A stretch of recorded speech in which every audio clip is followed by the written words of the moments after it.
Pada awalnya, sebelum terbentuk struktur sintren berupa tarian dengan wanita di tengahnya, dahulu awal kesenian ini, aktivitas berkumpulnya para pemuda yang saling bercerita dan memberikan semangat satu sama lain, terutama setelah kekalahan besar pada Perang Besar Cirebon yang berakhir sekitar tahun 1818. Masyarakat Indramayu dikenal nama Seca Branti, yang dipercaya sebagai abdi Pangeran Diponegoro yang berhasil lolos dari Belanda tahun 1830. Seca Branti melarikan diri ke wilayah Indramayu. Di sana dia bergaul dengan para pemuda dan suka membacakan sajak-sajak perjuangan. Pada musim panen tiba, di saat para pemuda sedang banyak berkumpul, Seca Branti kemudian ikut bergabung dan menyanyikan sajak-sajak perjuangannya. Aktivitas menyanyikan sajak-sajak ini kemudian diketahui oleh penjajah Belanda dan kemudian dilarang. Belanda hanya mengizinkan adanya sesuatu kegiatan yang diisi dengan pesta, wanita penghibur, dan minuman keras.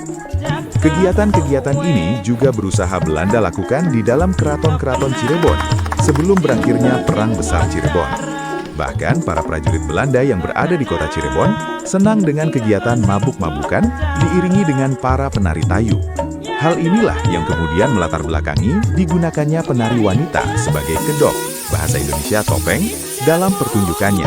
Sementara fokus utamanya tetaplah syair-syair yang diucapkan oleh dalang sintren yang didengarkan oleh para pemuda yang mengelilinginya, berlatih untuk memupuk rasa perjuangan. Oleh karenanya, pada tahap ini, sebagian kalangan menerjemahkan sintren sebagai shinyo, bahasa Indonesia pemuda, dan trenen, bahasa Indonesia berlatih, yang artinya pemuda yang sedang berlatih.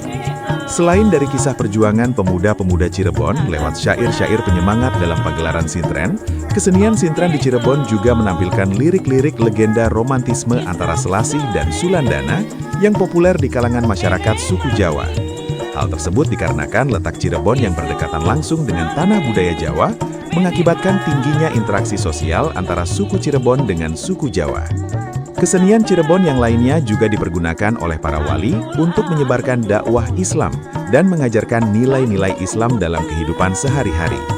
Pada pagelaran sintren di wilayah Cirebon, penari sintren yang dalam keadaan tidak sadar dan kemudian menari, ketika dilemparkan uang dengan jumlah berapapun, akan mengakibatkan penarinya jatuh dan tidak bisa berdiri sendiri sebelum didirikan oleh dalang sintren. Menurut Ki Mamat, yang merupakan dalang sintren dari Sanggar Tari Sekar Pandan, Kesultanan Kacirebonan, nilai-nilai dakwah Islam yang dibawa oleh pagelaran sintren, ranggap, bentuk kurungan ayam yang melengkung, berusaha mengingatkan pada manusia yang menyaksikan bahwa bentuk melengkung itulah bentuk dari fase hidup manusia, di mana manusia dari bawah akan berusaha menuju puncak, namun setelah berada di puncaknya, manusia kembali lagi ke bawah. Dari tanah kembali menjadi tanah, dilahirkan dalam keadaan lemah, akan kembali pada keadaan yang lemah pula. Duit, uang, yang dilempar membuat penari sintren langsung jatuh lemas, bermakna di dalam kehidupan manusia, jangan selalu mendahulukan duniawi. Terlalu serakah ke duniawi akan membuat manusia jatuh.